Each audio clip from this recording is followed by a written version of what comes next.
Hello Commanders, welcome to the command table. My name is Matt, and I'm going to be taking you through battles 486 through 490 in the journey for Traplight's Battle Legion. Before we get into that, if you would please be so kind as to like, subscribe, and if you want notifications when I drop new videos, be sure to hit that notification bell. Also, if you have any questions or comments, please feel free to leave those below. Okay, let's jump right into battle 486. Okay, so for this one we have a whole bunch of blessed bombbots in the back. We've got 2 cannoneers, we've got 2 brutes, a paladin, I think there might be a drummer in there, I don't know for sure. There's a whole bunch of righteous defenders, and then 2 Valkyries. So we're going to use our Untamed Beast for a tank on the front line here. There's no ranged, other than the cannoneers obviously, but the Untamed Beast has sufficient mass that it's not going to get pushed back like most other things. It's also going to be able to nom on the righteous defenders to heal itself, in addition to the 2 Valkyries that I've got to support it. We also have a group of archers and an Ember Fiend in the back to provide some sustained DPS, with the Ember Fiend doing some splash damage and applying burn. And I've got these assassins situated in such a way that they'll split, one to go up to the top and one to go down to the bottom, and then they'll come forward and clear through stuff as they go, and whatever else they get as a bonus after that. We just want them to clear out all of these blessed bombbots. We only want to have to deal with all this stuff once. So the way that you do that is you take the assassins and you can remove them from the battlefield, and then when you place them back on, you can often get a different formation. We're trying to get a vertical formation with a spread between the top and the bottom assassin as far as possible to make that split as easy as possible. Let's go ahead and let it run, see how we do.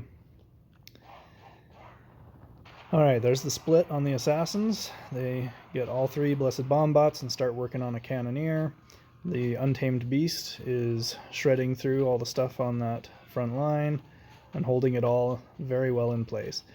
The Ember Fiend, I believe, has the Reach 2 Power Stone on it, which shouldn't ultimately be necessary for this, but you can see that it's shooting from a little bit further away than it normally would without it.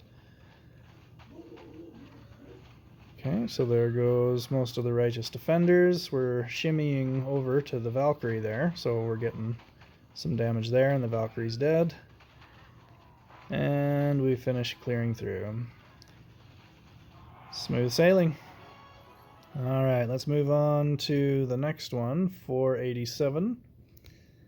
So for 487, we have 2 Earth Elementals with Barrier Monks and Storm Callers, and a bunch of Druids. Then we've got 2 Giant Toads and an Earth Elemental. Since this Earth Elemental's right on the front line, I just went ahead and tagged a Draining Spirit onto it. That's going to start slowly whittling it down, and it should be next to something by the time that it pops, so that Draining Spirit will be able to start working on the splits that occur where the Draining Spirit will have a lot more value. The Assassins are engineered in such a way that they should take out the Storm Callers and then start working on whatever else. The Storm Callers are the biggest threat. The Druids are probably after that. Frenzy would take care of the Barrier Monks with the ranged units that I have, but the Assassins should take them out anyway. So everything's going to converge on this point of gravity where I've got these Thorn Guards. I have a Valkyrie here to keep at least 1 Thorn Guard alive to hold everything at bay in that one position, and that should allow this to clean up everything as we get towards the end of the battle. So here we go. Okay, goodbye Stormcallers. Got a couple heals from the Druids in there.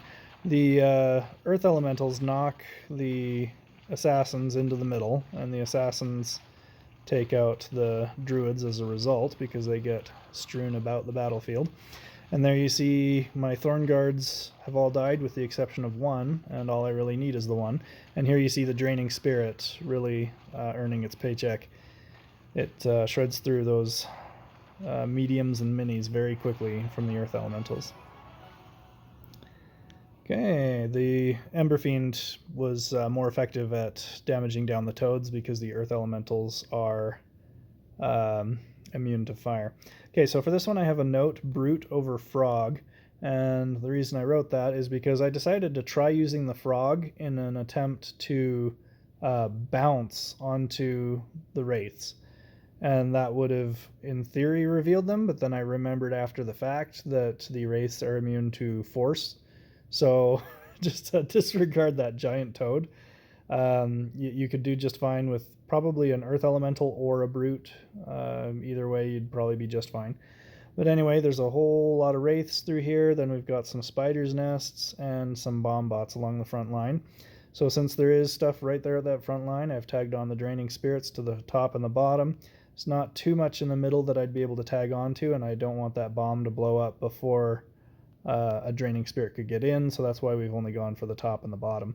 That'll reveal the wraiths because they'll start taking damage, which will enable the crystal spire to start doing damage there as well. The assassins I've got placed here to where they'll take out all three of these spiders' nests. They'll start in the middle and then split to the top and the bottom. And the risen warriors here should take out the other spider's nest up top. So I do believe I've got a Valkyrie up here, and I am not entirely sure what else I've got tucked away, but we will find out very shortly. Okay, it looks like it's just the Valkyrie. But you see the draining spirits reveal those wraiths and kill them very quickly. They are chaos units, so they do take less damage from draining spirits, but they are also very low on health to begin with, so it does not take much. And then this is where a brute probably would have been better, but not too terribly difficult nonetheless. Okay, let's move on to 489. Okay, so this one, just a note that I do have the execute power stone on something, because you'll see on these untamed beasts that when they get down to a certain percentage, they just disappear. We have a Stormcaller, a Mind Corruptor, a couple groups of Archers, a couple groups of Thorn Guards, 2 Frost Wizards, and some untamed beasts. So what we're going to do is we're going to put nothing directly in front of the untamed beasts that they'd be able to see. We've also tagged on these draining spirits to the untamed beasts, and I believe that they have either run speed 3 or run speed 4, so they should be able to keep up with them as they run back to their own units and start shredding them. I've put both of the groups of assassins in such a way that they should take out the Mind Corruptor and the Stormcaller. And I've got some backup plans with the Arcane Archers and the Ember Fiend just to hold the battlefield while the Untamed Beasts do their due diligence in the back there. So the Untamed Beasts run to the closest thing that is not nature, which is their own Thorn Guards. So they shred through those. My Risen Warriors pop up and hold everything in place, buying more time for the Ember Fiend, and there goes the Execute. You can see that the Untamed Beast did die from something with Execute hitting it. You can probably get by without the Execute Power Stone, but I just wanted to make a note of that. Okay, battle 490. Okay, this one, we have a Lesher clone, we have 2 groups of Murders of Crows, we have 4 Earth Elementals, and 2 Ancient Trees. Some of these maps seem to be repeats from earlier maps, just with higher levels. So we're just going to repeat the strategy that we used for the lower level one. We've got our Untamed Beast up here, which should just be able to go about its merry way, doing whatever damage it can up here. It'll just keep itself sustained by eating crows. And then down here, we've put our Paladin, a Drummer, and 3 sets of Archers.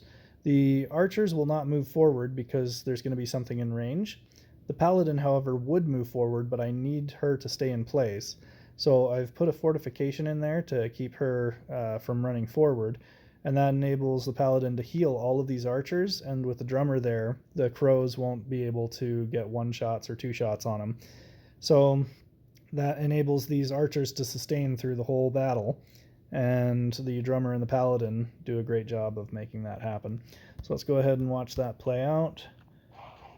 We've got the Beast working its way through the top, and then we've got a whole bunch of Crows coming over to our other group. And our other group is still providing consistent DPS to the Earth Elementals, which are now going to start popping. But between the Drummer and the Paladin, it's very difficult for them to take out the archers. You'll notice all the skulls are brown, which means, or tan, I guess, which means that they're enemy skulls. The moment you start seeing blue skulls, those are my archers. But I only see 2 so far up there at the top. Sorry for all the shaking, there's not much I could do to avoid that. At that point, even if the Untamed Beast did eat all of my archers, it would be able to run up to that tree without any difficulty and kill it. Anyway, there you go. That gets you through battle 490. Thank you for watching. Again, thank you for supporting the channel. Please do like and subscribe. And you can check out the commandtable.com. We'll be adding some fun stuff there in the coming weeks. So thank you for supporting the channel, and we'll have more for you soon.